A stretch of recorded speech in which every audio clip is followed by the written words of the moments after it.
Bonjour et bienvenue dans votre sélection UGC Culte. Le cinéma américain des années 80 met de plus en plus en scène des enfants ou des jeunes adultes qui partent à l'aventure. Ces héros, teintés de naïveté, embarquent les spectateurs dans leur récit initiatique et continuent de les toucher, même 40 ans après. Une fois de plus, Stephen King signe une histoire adaptée au cinéma sous le titre Stand By Me, réalisé par Rob Reiner en 1986. You're on 10 on your guitar. Where can you go from there? Where? I don't know. Nowhere, exactly.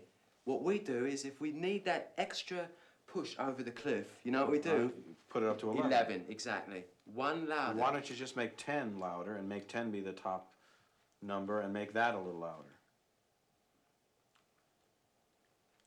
These go to 11. En août 1982, Stephen King, qui connaît déjà un succès fulgurant, publie un recueil de 4 romans courts baptisés Différentes saisons. Parmi eux, Le Corps est un récit en partie autobiographique, sans éléments horrifiques ou surnaturels, seulement l'histoire de 4 garçons de 12 ans durant un été. L'histoire plaît beaucoup aux scénaristes Bruce A. Evans et Reynold Gideon, qui contactent alors son agent pour négocier les droits et proposent au réalisateur Adrian Lyne de se joindre au projet. Il vient alors de connaître un grand succès commercial avec Flashdance en 1983. Ensemble, ils arrivent à convaincre Andrew Scheinman et le studio Embassy Pictures qui permettent au projet de récolter 8 millions de dollars de budget. Mais Adrian Lyne, qui est alors en plein tournage de 9 semaines et demie, souhaite prendre des vacances. C'est donc Rob Reiner qui hérite alors du projet, lui qui vient de sortir en 1984 son premier long métrage en tant que réalisateur, Spinal Tap, un documentaire parodique sur un groupe d'heavy metal fictif qu'il avait lui-même créé quelques années plus tôt.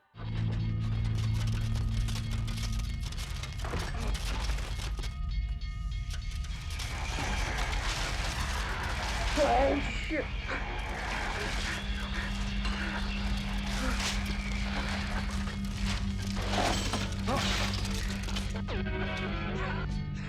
Quand il rejoint le projet en septembre 1984, Rob Reiner est surtout connu comme acteur dans la série télé All in the Family, diffusée sur CBS de 71 à 79.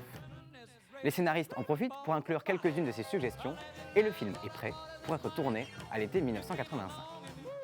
Les 4 garçons de l'histoire sont incarnés par de tout jeunes acteurs, alors inconnus, Jerry O'Connell, Corey Feldman, River Phoenix dont la carrière décollera par la suite, et Will Wheaton dans le rôle principal de Gordy Lachance. Pour les séquences adultes du personnage, c'est le mythique Richard Dreyfuss qui l'incarne, indissociable des Dents de la Mer et Rencontre du troisième type, 2 films réalisés par Steven Spielberg.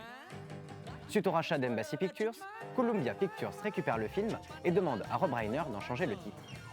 Le Corps devient alors Stand By Me, en référence à la chanson de Benny King, datant de 1961, et le film sort aux États-Unis le 8 août 1986, puis en France le 25 février 1987. Très bien accueilli par la critique, le film obtient un score honorable au box-office et lance la carrière de réalisateur de Rob Reiner. So darling, darling, stand by me. Oh, stand by me. 40 ans après, et en hommage à Rob Reiner, laissez-vous embarquer dans Stand By Me, à redécouvrir sur grand écran dans votre sélection UGC Culte de ce week-end. Bonne séance!